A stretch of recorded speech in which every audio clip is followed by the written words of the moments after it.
আসসালামু আলাইকুম ওয়া রাহমাতুল্লাহি ওয়া বারাকাতুহু। আলহামদুলিল্লাহি ওয়াহদাহু ওয়াসসালাতু ওয়াসসালামু আলা মান লা নাবিয়্যা বা'দাহু। ফাসআলু আহলা যিকরি ইন কুনতুম লা তা'লামুন। তোমরা যদি না জানো, কোন বিষয়ে যদি অজ্ঞ থাকো, ওটা যারা জানে তাদের থেকে জেনে নাও।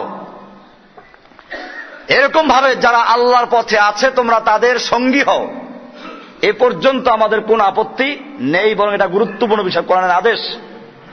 এই জন্য উলামায়ে হক, কোরআন এবং সুন্নাহর সঙ্গে যাদের সম্পর্ক আছে, এটা তাদের সঙ্গে যোগাযোগ রাখা ঈমানের জন্য খুবই জরুরি।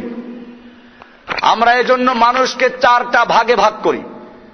সমাজের মানুষকে কয়টা ভাগে ভাগ করি? 1 নম্বর হচ্ছে কাল গিযা, খাদ্য সমতুল্য। খাদ্য যেমন নিয়মিত খেতে হয় এবং ক্ষুধা পেলেই খাদ্যের প্রয়োজন হয়, ঠিক তেমনি ভাবে দুনিয়াতে এক প্রকারের মানুষ আছে যাদের সঙ্গে আপনার নিয়মিত যোগাযোগ রাখতে হবে এবং সবসময় যোগাযোগ রক্ষা করতে হবে। এরা হচ্ছে উলামায়ে হক। কোরআন এবং সুন্নাহর সঠিক কথা যারা বলে এবং আমল করে, এদের সঙ্গে যোগাযোগ রাখা হলো খাদ্যের মতো প্রয়োজন।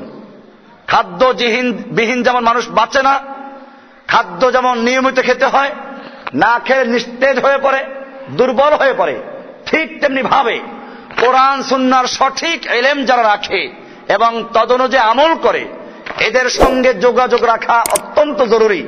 যোগাযোগ বিচ্ছিন্ন হবে, ঈমান দুর্বল হয়ে পড়বে, শয়তানে থাবা দিয়ে ধরবে।